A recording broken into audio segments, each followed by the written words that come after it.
Students, मैं हूं Anushka ma'am. अगर आप भी Bihar BTSC lab technician vacancy की तैयारी कर रहे हैं या करना चाहते हैं तो राठौर एजुकेशन पॉइंट आपके लिए लाया है लैब मास्टर बैच।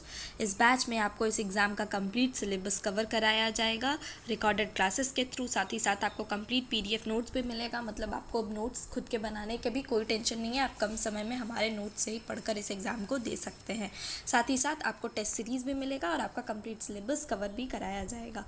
अगर आप इस कोर्स को खरीदना चाहते हैं तो सबसे पहले आपको राठौर एजुकेशन पॉइंट ऐप को प्ले स्टोर से डाउनलोड करना होगा और हमारे लैब मास्टर बैच को ज्वाइन करना होगा। अगर आपको इस बैच से रिलेटेड किसी भी तरह की कोई क्वेरी है तो आप दिए गए नंबर पे कॉल या व्हाट्सएप कर सकते हैं। ठीक है, आज की क्लास में हम इसी एग्ज़ाम से रिलेटेड कुछ इंपॉर्टेंट क्वेश्चंस को डिस्कस करने वाले हैं। ठीक है, तो पहला क्वेश्चन है, रक्त समूह की खोज किसने की थी? यानी कि ब्लड ग्रुपिंग, जैसा कि आज हम लोग जानते हैं ए बी या ओ, ये सारे ब्लड ग्रुपिंग्स जो है उसकी खोज किसने की थी, किस साइंटिस्ट ने की थी? ऑप्शंस क्या क्या है? लैंडस्टीनर, आइंस्टाइन, वॉटसन या फ्लेमिंग। तो इसका सही आंसर है लैंडस्टीनर। लैंडस्टीनर ने ब्लड ग्रुपिंग की खोज की थी। हेमोग्लोबिन की मात्रा रक्त में किस यंत्र द्वारा मापी जाती है? तो हेमोग्लोबिन जो है वो हमारे ब्लड में एक पिगमेंट प्रेजेंट होता है आरबीसी के अंदर, जैसा कि हमें पता है। तो उसको नापने के लिए हम किस इंस्ट्रूमेंट का यूज़ करते हैं? ऑप्शंस हैं स्पेक्ट्रोफोटोमीटर या फिर हेमोमीटर या फिर ग्लूकोमीटर या फिर थर्मोमीटर। तो इसका सही आंसर है हेमोमीटर। हेमोमीटर जो होता है वो हेमोग्लोबिन मापने के लिए यूज़ किया जाता है। मलेरिया की पुष्टि के लिए कौन सी जांच की जाती है? अब किसी पेशेंट को मलेरिया है या नहीं, इसकी पुष्टि के लिए हम कौन सा टेस्ट करेंगे? ऑप्शंस हैं ELISA test, blood smear test या फिर एक्सरे या फिर यूरिन टेस्ट। तो इसका सही आंसर है ब्लड स्मीयर टेस्ट। इस टेस्ट में क्या होता है? इस टेस्ट में जो मलेरिया कॉजिंग जो एजेंट है प्लाज्मोडियम, उसको हम उसके लिए ये टेस्ट करते हैं ताकि हमें पता चले कि पेशेंट को मलेरिया है या नहीं है। ठीक है, अगला है, रक्त में ग्लूकोज का स्तर किस विधि से जांचा जाता है? ऑप्शंस हैं एलिसा, अगला है स्पेक्ट्रोफोटोमीटर या फिर ग्लूकोमीटर या माइक्रोस्कोप। तो हमारे ब्लड में जो शुगर का लेवल है वो ग्लूकोमीटर से नापते हैं। ये एक पोर्टेबल मशीन है जो कि बहुत ईजिली हमारे ब्लड शुगर को का लेवल को बता देता है। ठीक है, अगला क्वेश्चन देखते हैं, ईएसआर का पूरा नाम क्या है? तो ईएसआर का फुल फॉर्म क्या होता है? इरिथ्रोसाइट सेडिमेंटेशन रेट या इलेक्ट्रॉन स्पिन रेजोनेंस या इरिथ्रोसाइट सोल्यूबिलिटी रेशियो या इलेक्ट्रोसेंसिटिविटी रिएक्शन। तो ईएसआर का जो फुल फॉर्म होता है वो होता है इरिथ्रोसाइट सेडिमेंटेशन रेट। ये जो है ये एक तरह का टेस्ट होता है जो कि आरबीसी से रिलेटेड होता है, जो कि बॉडी में किसी भी तरह के इन्फेक्शन का संकेत कराता है। ठीक है, अगला क्वेश्चन है, टाइफाइड की पुष्टि के लिए कौन सा टेस्ट किया जाता है? अब पेशेंट को टाइफाइड है या नहीं, इसकी पुष्टि के लिए हम कौन सा टेस्ट करते हैं? ऑप्शन है rapid test, Widal test, blood culture या ग्लूकोज टेस्ट। तो इसका सही आंसर है कि टाइफाइड के लिए हम विडाल टेस्ट करते हैं। टाइफाइड जो है वो सैल्मोनेला टाइफाई के द्वारा होती है, के वजह से होती है। तो उसके प्रति जो एंटीबॉडीज़ है, ठीक है ना, उसको हम इस टेस्ट में पता करते हैं या उसके प्रेजेंस को चेक करते हैं। सैल्मोनेला टाइफाई जो है उसके एंटीबॉडी के प्रेजेंस को चेक करते हैं विडाल टेस्ट में। ठीक है, अगला क्वेश्चन है, रक्त में डब्ल्यूबीसी की सामान्य संख्या कितनी होती है? तो रक्त में डब्ल्यूबीसी की सामान्य संख्या कितनी होती है? 4,500 से 11,000 प्रति क्यूबिक मिलीमीटर, 1 लाख से 4 लाख प्रति क्यूबिक मिलीमीटर या फिर 3 से 5.5 मिलियन 3.5 से 5.5 मिलियन प्रति क्यूबिक मिलीमीटर या फिर 12,000 से 25,000 प्रति क्यूबिक मिलीमीटर। तो ये आंसर इसका क्या होगा? 4,500 से 11,000 प्रति क्यूबिक मिलीमीटर। रक्त में जो डब्ल्यूबीसी की सामान्य संख्या होती है वो इतनी होती है। अगर इससे ज़्यादा हो तो भी वो बीमारी का संकेत है और इससे कम हो तो भी वो बीमारी का संकेत होती है। ठीक है, रक्त में प्लेटलेट्स की सामान्य संख्या क्या होती है? ऑप्शंस क्या क्या है? 1.5 लाख से 4.5 लाख प्रति क्यूबिक मिलीमीटर, 500 से 1000 प्रति क्यूबिक मिलीमीटर, 10,000 से 20,000 प्रति क्यूबिक मिलीमीटर या फिर 4.5 से 6.5 मिलियन प्रति क्यूबिक मिलीमीटर। तो हमारे ब्लड में जो प्लेटलेट्स की सामान्य संख्या होती है वो 1.5 लाख से 4.5 लाख प्रति क्यूबिक मिलीमीटर होती है। इतनी सामान्य संख्या अगर हमारे बॉडी में है तो हमारे बॉडी में जो ब्लड क्लॉट का टाइम है वो नॉर्मल होगा। ठीक है, ब्लड क्लॉटिंग का जो टाइम है वो नॉर्मल ही रहेगा। ठीक है, अगला क्वेश्चन देखते हैं, यूरिन में प्रोटीन की जांच किस रासायनिक टेस्ट से की जाती है? तो अब हमारे यूरिन में जो प्रोटीन का प्रेजेंस है वो हम किस टेस्ट से करते हैं? ऑप्शंस देख लेते हैं। ऑप्शंस है benzidine test, biuret test, heat coagulation test या बेनेडिक्ट टेस्ट। तो हमारे बॉडी में जो यूरिन हमारे बॉडी से पास आउट हो रहा है उसमें प्रोटीन की टेस्ट के लिए हम हीट कोएगुलेशन टेस्ट करते हैं। इस टेस्ट में अगर हीट करने पे प्रोटीन जो होता है वो क्या कर जाता है, वो कोएगुलेट कर जाता है, वो कोएगुलेट कर जाता है और इससे हमें प्रोटीन के प्रेजेंस का पता चलता है। ठीक है, इससे हमें क्या पता चलता है कि उसमें प्रोटीन यूरिन में है या नहीं है। ठीक है, अगला क्वेश्चन है माइक्रोस्कोप का कौन सा भाग स्लाइड को स्थिर रखने का कार्य करता है। तो माइक्रोस्कोप का ऐसा कौन सा पार्ट होता है जो स्लाइड को एक जगह पे स्थिर रखता है ताकि हम उसे देख सकें। ऑप्शंस क्या क्या है, ऑक्यूलर, स्टेज क्लिप, कंडेंसर या आईपीएस। तो इसका सही आंसर क्या है, इसका सही आंसर है स्टेज क्लिप। स्टेज क्लिप जो है वो स्लाइड को होल्ड करके रखता है ताकि वो हिले नहीं और हम उसे आसानी से देख सकें। रक्त में किस तत्व की कमी से एनीमिया होता है। तो एनीमिया हमारे बॉडी में एक डिजीज़ है जिसके सिम्टम्स होते हैं थकान, कमज़ोरी, चक्कर आना, ये सब एनीमिया के सिम्टम्स होते हैं। और ये हमारे बॉडी में किस चीज़ की कमी से होती है। ऑप्शन क्या क्या है, कैल्शियम, पोटाशियम, आयरन या सोडियम। इसका सही आंसर है आयरन, Fe, आयरन की कमी से हमारे बॉडी में एनीमिया की बीमारी हो सकती है। ठीक है, अगला क्वेश्चन देखते हैं, एंटीबॉडी किस प्रकार के अणु होते हैं। तो एंटीबॉडी हमारे बॉडी में किस प्रकार के अणु होते हैं। ऑप्शंस क्या क्या है, कार्बोहाइड्रेट, प्रोटीन, लिपिड या विटामिन। तो एंटीबॉडी क्या होता है, एंटीबॉडी हमारे इम्यून सिस्टम का एक सोल्जर है, ऐसा कह सकते हैं, जो कि एंटीजन के खिलाफ बनता है, जो कि एक पर्टिकुलर एंटीजन के खिलाफ बनता है। ये क्या होता है, ये प्रोटीन इन नेचर होता है, ये प्रोटीन का बना हुआ होता है। ठीक है, अगला क्वेश्चन है, टीबी जो है, ट्यूबरक्लोसिस की पुष्टि के लिए सबसे सामान्य जांच कौन सी है। अब किसी पेशेंट को टीबी है, इसकी पुष्टि के लिए सबसे जनरलाइज्ड टेस्ट कौन सा किया जाता है। ऑप्शंस क्या क्या है, ऑप्शन है एलिजा, मांटाक्स टेस्ट, एक्सरे या सिटी स्कैन। तो ट्यूबरक्लोसिस की पुष्टि के लिए हम कौन सा टेस्ट करते हैं, मांटाक्स टेस्ट। ठीक है, ऑप्शन नंबर बी सही आंसर है। पेशाब में शुगर की जांच के लिए कौन सा टेस्ट किया जाता है। यूरिन में शुगर की प्रेजेंस के लिए कौन सा टेस्ट किया जाता है। ऑप्शंस क्या क्या है, Widal test, Benedict test, ELISA test या ESR टेस्ट। तो जब हम यूरिन का टेस्ट करते हैं शुगर के लिए और कलर चेंज हो जाए, उससे हमें पता चलता है कि उसमें शुगर प्रेजेंट है या नहीं। उसके लिए हम टेस्ट जो करते हैं उसका नाम होता है बेनेडिक्ट टेस्ट। इसमें कलर चेंज होने पे हम शुगर के प्रेजेंस का पता लगाते हैं। ठीक है, मानव शरीर में खून का pH कितना होता है। तो मानव शरीर में खून का जो नॉर्मल pH है वो हम सभी को पता है, फिर भी ऑप्शंस देख लेते हैं। 6.8 से 7, 7.35 से 7.45, 5 से 6 या 8 से 9। तो जो हमारा ब्लड का pH होता है वो स्लाइटली एल्कलाइन होता है। क्या होता है, स्लाइटली एल्कलाइन होता है। ठीक है, तो इसका सही आंसर क्या होगा, इसका सही आंसर होगा ऑप्शन नंबर बी, 7.35 से 7.45। रक्त में WBC का जीवन काल कितना होता है। ये बहुत ही आसान सा क्वेश्चन है। RBC का जीवन काल कितना होता है, 30 दिन, 60 दिन, 120 दिन या 180 दिन। तो इसका सही आंसर है 120 दिन। RBC का जो ग्रेवयार्ड है उसको वो क्या होता है, स्प्लीन, यानी कि मरने के बाद जो RBCs होते हैं वो स्प्लीन में डिपॉजिट कर दिए जाते हैं। ठीक है, अगला क्वेश्चन है, स्पर्म काउंट टेस्ट किस नमूने के लिए किया जाता है। किस सैंपल के लिए हम स्पर्म काउंट टेस्ट करते हैं।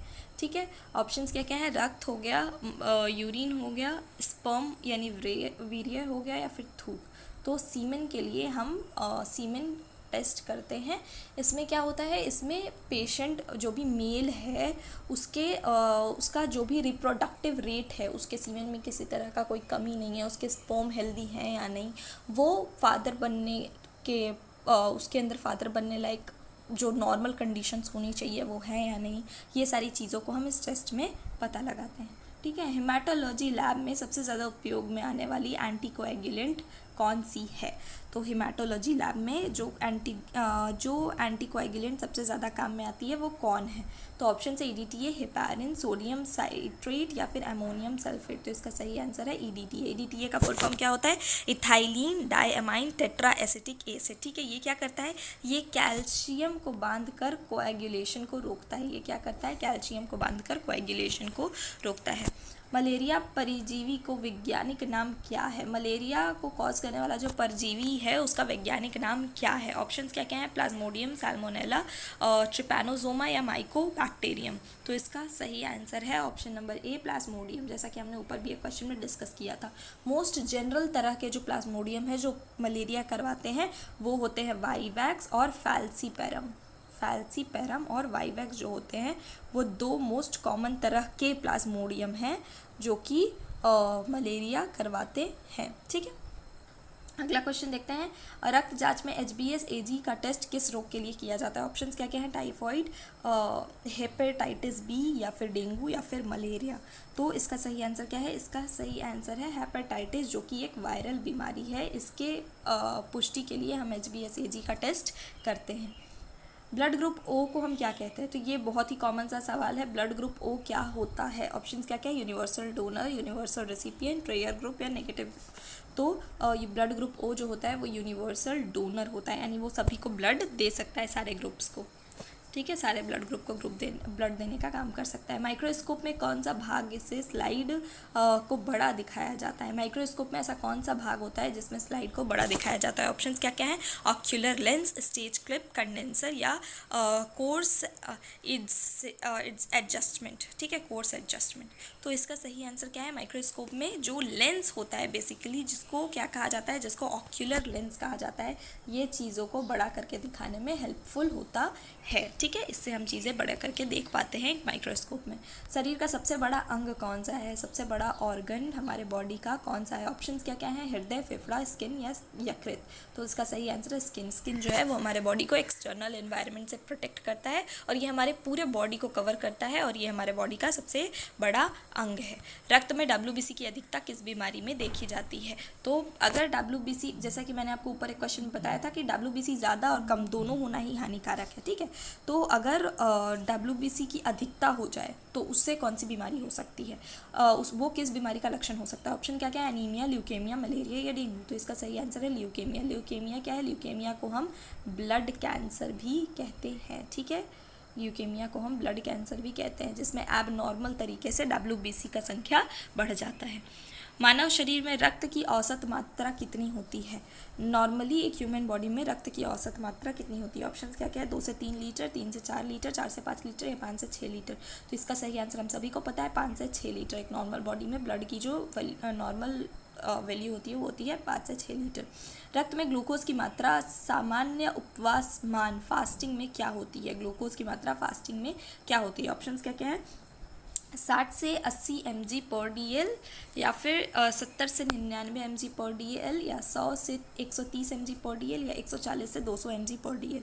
तो इसका सही आंसर क्या होगा? इसका सही आंसर होगा 70 से 99 mg पर DL। इससे ज़्यादा अगर शुगर का लेवल मिल रहा है तो वो डायबिटीज़ का साफ लक्षण माना जाएगा। ठीक है, थायराइड ग्रंथि किस हार्मोन का स्राव करती है?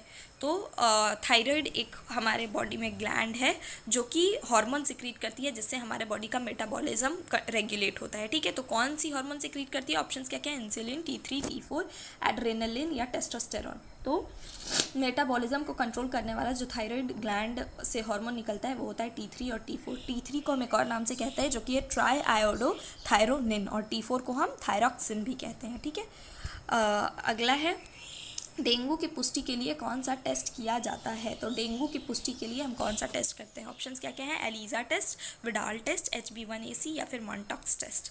तो डेंगू की पुष्टि के लिए हम एलिजा टेस्ट करते हैं। इसमें हम NS1 उसके अलावा IgM और IgG, ये तीनों जो एंटीबॉडीज़ होते हैं उसके प्रेजेंस को चेक करते हैं, उसके प्रेजेंस को जांचा जाता है। ठीक है, रक्त में ऑक्सीजन ले जाने का कार्य कौन करता है? ये बहुत ही आसान सा क्वेश्चन है। हमारे बॉडी में O2 का जो ट्रांसपोर्ट है, हमारे बॉडी में O2 यानी ऑक्सीजन का जो ट्रांसपोर्ट होता है वो हेमोग्लोबिन के थ्रू होता है और वो हेमोग्लोबिन RBC के अंदर प्रेजेंट होता है। तो इसका सही आंसर RBC होगा।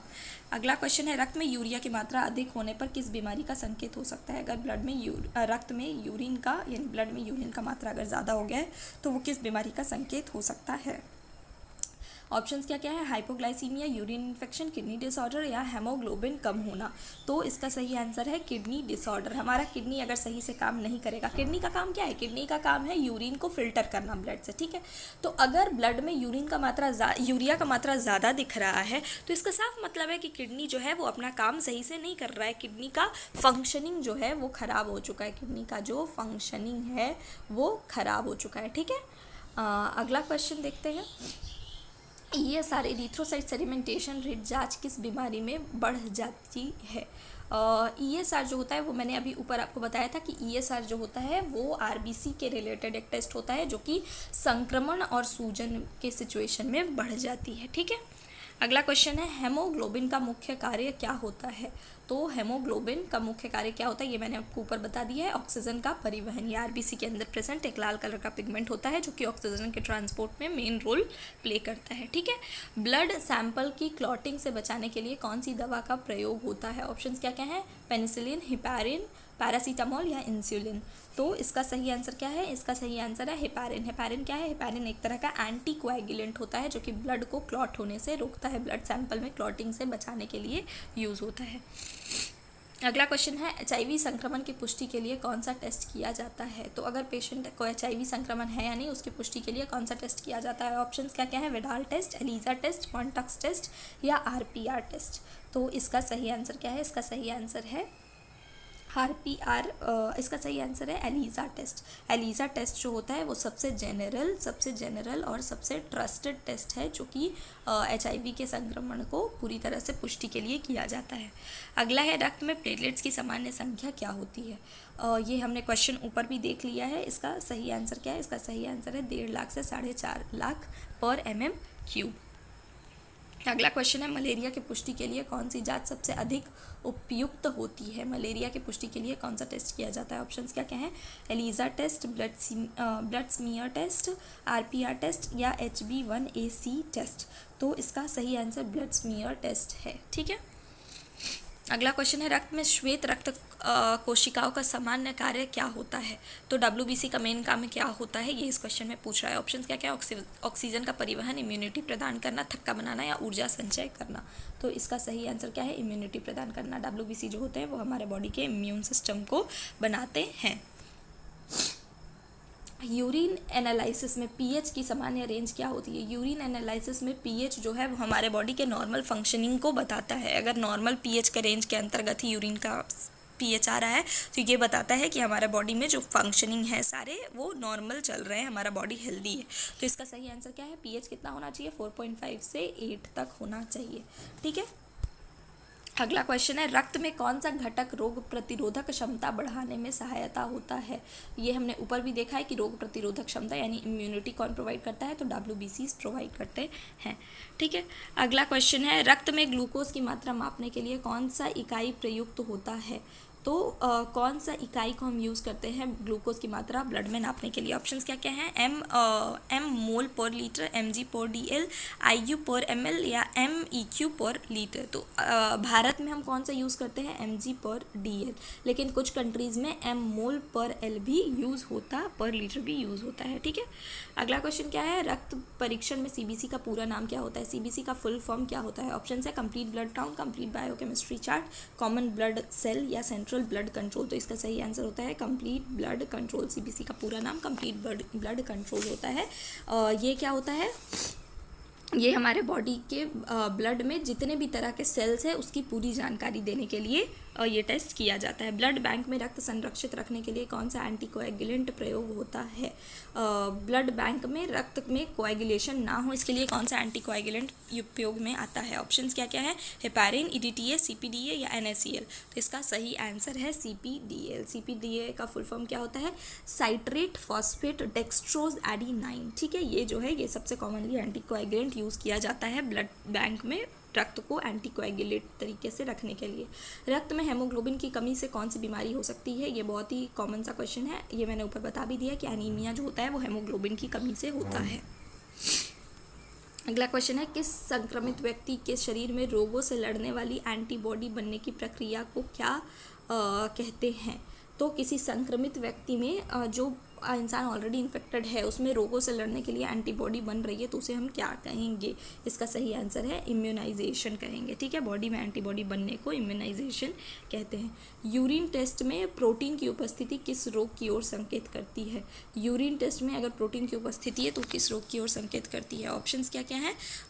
हाइपोग्लाइसीमिया, किडनी रोग, डायबिटीज़ या डेंगू। तो अगर यूरिन टेस्ट में प्रोटीन प्रेजेंट मिल रहा है तो उसको हम क्या कहते हैं? उसको हम प्रोटीन यूरिया कहते हैं।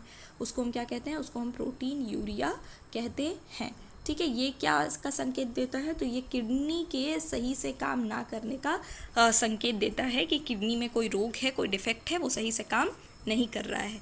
रक्त में कौन सा घटक खून के थक्के बनाने में सहायता करता है? तो ये बहुत ही आसान सा क्वेश्चन है कि हमारे बॉडी में जो ब्लड क्लॉटिंग है वो कौन कराता है? ऑप्शंस क्या क्या हैं? आरबीसी, डब्ल्यूबीसी, प्लेटलेट्स या प्लाज्मा। तो इसका सही आंसर है प्लेटलेट्स। प्लेटलेट्स जो है वो ब्लड क्लॉटिंग कराता है। थैलेसीमिया किससे संबंधित बीमारी है? ऑप्शंस क्या क्या हैं? श्वेत रक्त कोशिका दोष, लाल रक्त कोशिका दोष, प्लेटलेट्स दोष या लीवर दोष। तो थैलेसीमिया एक बीमारी है जिसमें हेमोग्लोबिन का क्या होता है? साइज जो होता है वो साइज़ और शेप जो होता है वो एबनॉर्मल हो जाता है, ठीक है।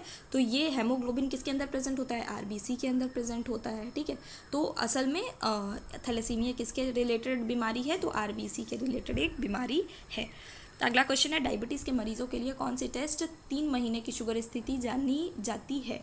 तो 2-3 महीने का जो शुगर स्थिति है वो डायबिटीज़ मरीजों में किस टेस्ट से जानी जाती है? ऑप्शंस क्या क्या है? आरबीएस, HbA1c, ESR या Widal test.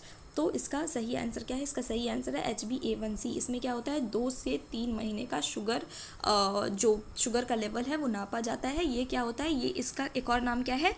Glycated haemoglobin test, ठीक है।